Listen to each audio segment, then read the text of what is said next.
most spoiled 5-year-old kid you ever saw. He's really nice as long as he gets his way. But if he doesn't get his way, then he becomes teeth and tail and likes to chew on you a little bit. So would I have to be afraid that he may bite me? No, you know what it is. I don't know if you ever learned this with about men. But you know, if you really like a man and you come to him too quick, you'll chase him off. Okay. Well, monkeys are the same way. And so if you kind of let him come to you, then it's okay. But sometimes there's a hazard because there'll be some little thing that he won't like, and it's, you don't even know what it is. It isn't anything you've done. But sometimes people are like that. Sometimes I just don't care for people, don't have a good reason. Sometimes that's the way monkeys think about us. But in this case, if you let him have his way, he might crawl up on you a little bit and see what happens. Let me check him out. Come here. Okay, better yet, you sit on the ground. Oh, dear Can you make a sit on the ground there? Just kind of make a lap, make a bit of a lap for him. You can sit right down, make a bit of a lap. Come on, Chico. Come on, buddy. He's going to come right to you. Okay, there you go. Now you can rub him. Now you can do anything. And so now Chico's feeling really at home. You know how monkeys do it. They pick critters out of each other's hair. So you kind of go like that. Go like you're picking critters out of these. They're wonderful pets. One of my favorite pets is spider monkeys. You know why? They're kind of close to humans, and they're smarter than any other animal. In other words, when their chain gets tangled up, they don't just pull on it. They go back to the source, move the chain, move the obstacle, and fix it. I can leave him tied in a tree with 1,000 branches. He can stay there forever, and he won't get tangled up. He'll never get his chain tangled. He might in the first day or two, but pretty soon he'll figure it out. I don't get tangled up because I'm smarter than this tree. So, you know, even some of us people aren't smarter than trees. We've got evidence in the prison all the time. They're not smarter than trees, but monkeys are smarter than trees. Interesting, huh? He's absolutely interested. I've never felt a spider monkey. I've heard them, but not ever felt one. One of the interesting things about a spider monkey is that they've got this gripper. They've got a gripper on their tail. You see that gripper right there? Oh, wow. See that gripper? Yeah. That's what they hang on to. It's just like it's got like a kind of a, what do you call that, sticky cloth? Velcro? It's like Velcro. Oh my God. And so they got a Velcro tail. And he really likes people. He really likes to be with people. And one of the times he would get mad if Macarena tried to put him off, then he wants to be with her. Not unlike a baby with the mother, and then Aunt Mary comes along and wants to take the baby away from the mother, and then the baby will scream. Well, the monkey will scream too. He doesn't have big teeth. I've taken him off. He doesn't have big teeth, so he's not a big biter. He's a really nice pet. He's a very nice pet. So once again, I'd say you have a fascinating life. Yeah. And it just continues. We can't even go not even 5 feet with more information. One of the things I'd like to talk about with the monkey business is that in a lot of Maya glyphs, paintings on pots, etc., there are pictures of monkeys. And I'm going to take this scene into one of our buildings here because monkeys are part of the Mayas. The Mayas are part of our history, and sometimes Maya architecture causes us to think about architecture. My wife is an artist and a designer, and I don't know why, how or where she got the idea to build this building. We call it Chateaubriand. Brio means illumination or something in Spanish. So the building is really special, and you see all those little things over the window? Not one of those is done with a form. Each one is handmade separate. We just drove some nails and a hammer and put some wet cement in there and took a kitchen spoon and a knife and carved each one of them out separate. And so the architecture of that building is part of the architecture of Belize because it's not really natural. It's more beautiful than natural. The Mayas realized it, and we should realize it. So we can take something very common and make something beautiful out of it. That sounds like that even happened to our lives, couldn't it? Oh well.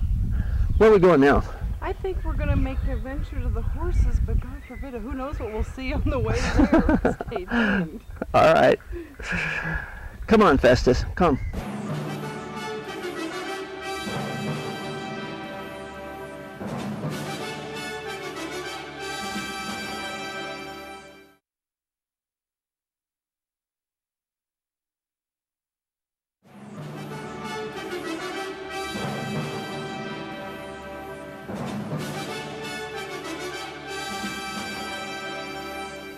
Welcome back to TV Biography with John Carr and beautiful Banana Bank. So finally, at last, we were able to make it to the beautiful horses, not passing, of course, orchids ahead of time, and beautiful rooms. And I wanted to ask you, how many rooms do you actually have here for people? We have about 20 different rooms, and that can service about 50 or 60 people, the arrangements they are. I'd have to say this is absolutely heaven to come and stay here. It's heaven. I don't want to leave. I want to stay.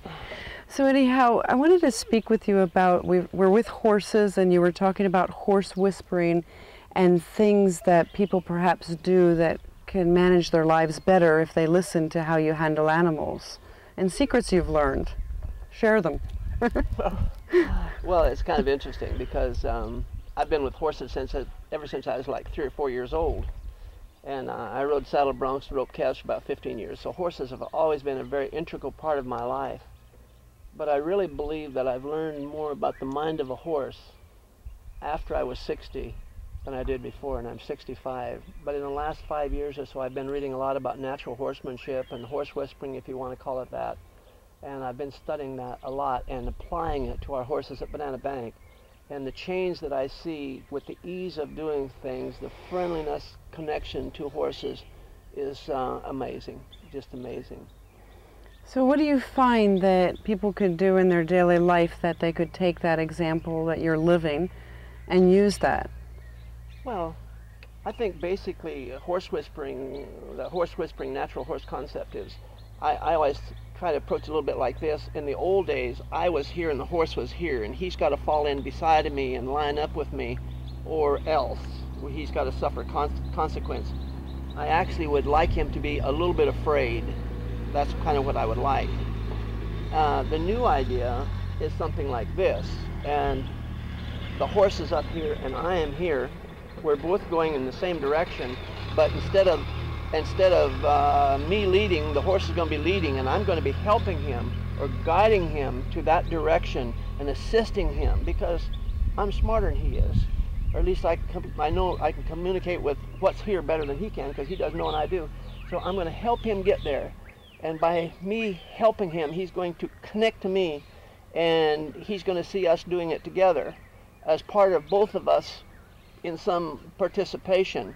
I call it a relationship, being different than a partnership, because in a partnership you share options, but in a relationship you don't necessarily share options. I'm still the boss. We don't go to the bottom of the hill and I say I want to turn right and the horse says I want to turn left. No, that's not it. It's that we turn right together, and he wants to turn right because he knows I want to turn right. That makes sense a little bit? Yeah, it does make a lot of sense, actually. Like that. Yeah, it makes a lot of sense, actually, in life. And so the way that you work with the animals obviously works extremely well for you. And how many horses do you have? We have about 125 or 30 horses. We had a new one last night, so maybe we have 131. I don't know. I really don't know. A new baby. Yeah. And it's maybe a few more than I need, but what I'm trying to do is to be able to ride with about 60 head of horses, 50 or 60 head of horses, and then I have a breeding program. So I have a little thoroughbred line of racers, and just trying to, the numbers are not as important as bringing up the caliber and having better horses that have more size, stamina, look better, all those things. That's what it's about. Someone has mentioned to me that you have horses that are named country western singers' names. Yeah. Is that, you have an affinity for country western music? Oh, yeah, man, I just love country western music. You know, Merle Haggard is more important to me than George Bush, quite a bit in some areas. But I like Patsy Cline, and one of my best horses is named Patsy Cline, and I have a Tammy Wynette, and all those Somebody Done Somebody Wrong songs by Tammy. And I have a Dolly Parton. It's a little short, big-chested Palomino, if you can believe it. I can believe it. Anyway, you sort of look at your horses and you try to pick a name. I've got a Loretta Lynn. She's kind of strung out, but she sings good. She's a good horse. She's just kind of strung out, you know, kind of like Loretta Lynn. That's very interesting. Do you have a Reba McEntire? I don't have a Reba McEntire. I'm waiting for a real special horse to be a Reba McEntire. Reba McEntire is very special for sure, I agree. And so I know country western songs have a lot of emotion and, you know, done somebody wrong songs and Yeah. positive lyrics. Yeah. What's your favorite country song? My favorite country song would probably be, it would be something by Merle Haggard. A song I really like is "Help Me Make It Through December." And it's a great song, and it's about a man and his wife living in the country and going through the hardships, and because December's like an end of one thing and beginning of another. That's the way I interpret that song, and that's one of my favorite songs. Do you interpret that song as kind of like everything that you've done here, like you've made it through and it was a struggle, but you did it with faith?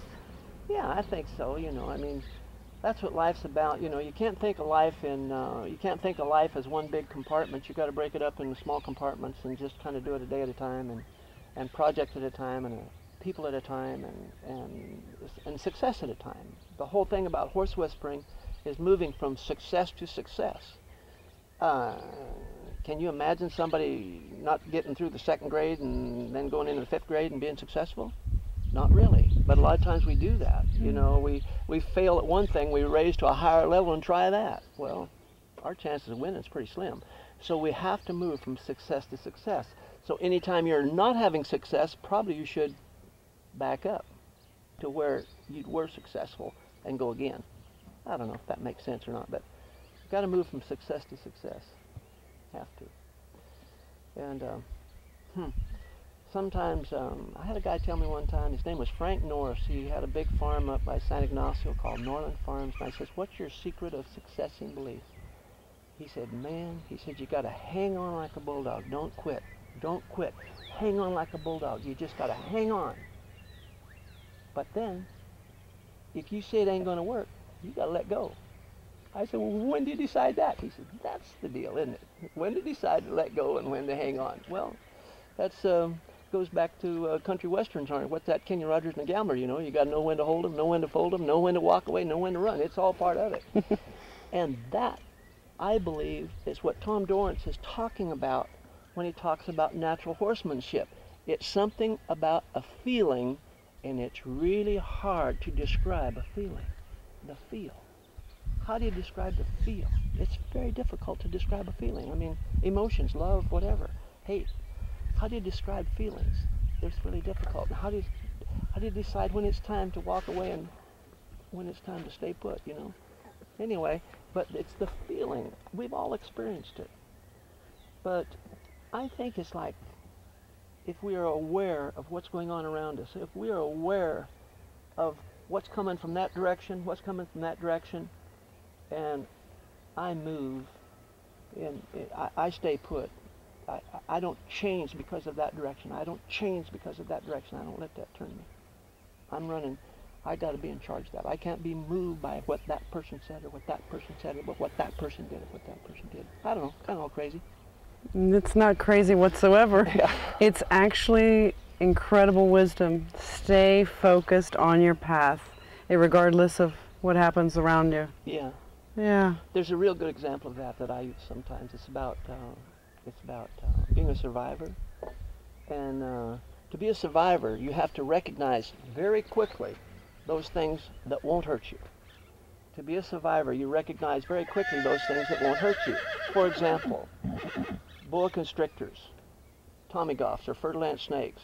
When I am walking down a jungle path and I kind of got a feeling this could be a little bit of snake country, there could be a snake here, I'll kind of keep my eyes open. And I'm watching a little bit, I have an awareness, and I see a big boa constrictor, this big around and 8 feet long. Now, if I jump and run backwards over that boa constrictor, in my loss of focus, I step on a fer-de-lance and he bites me. Because I wasn't watching. I was thinking about a boa constrictor that ain't never hurt anybody in his life. And in my loss of focus over something that wouldn't hurt me, I step right on a Tommy Goff and I get nailed. You see what I'm talking about? You have to learn to recognize very quickly those things that won't hurt you so that you can be focused on the things that might hurt you. Or maybe we're not just talking about disadvantaged situations, it's maybe even advantaged situations.